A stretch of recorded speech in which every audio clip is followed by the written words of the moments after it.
Ever since we learned that Bo and Hope would be getting a proper return on Days of Our Lives, we were treated to a slew of returns from Megan to Sin to Harris Michaels.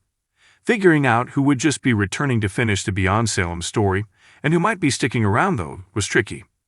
We had a feeling Bo may not be along for Salem this go-around, but it's still been nice to have them return to Days of Our Lives proper. Sin was another couple that didn't seem to have much staying power, seeing as how Robert Scott Wilson is already playing Alex on the show, and having him and Ben run around might be a bit difficult. It had seemed like Harris might be sticking around for a little while, but how long was the question? And it's one Steve Burton himself answered in the most recent issue of Soap Opera Digest.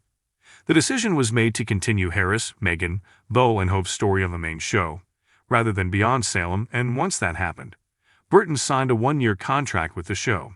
I don't want to say it was an easy decision, he admits, but it was one he may not have made before. I have businesses I'm growing that are doing well.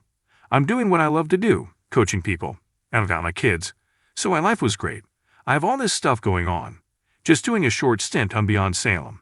Chapter 2 worked out at the time. Now, though, he's more open to the thought of sticking around. I do love to act, and how this came about was great, he says. So I was like, yeah, sure, I'll come back. When you're in the business 36 years and people are still calling, I'm super grateful. As for what's ahead for Harris, the sky's the limit. With Bo leaving soon, it seems pretty clear that Harris is going to lose out on a connection with Hope. But this is Salem, so never say never. In his original run, Harris' only real connection was to Eve. But with her gone for a few years now, there's really no one who has to tie him in any one direction. All that is clear is that we've got a year to find out where he's going.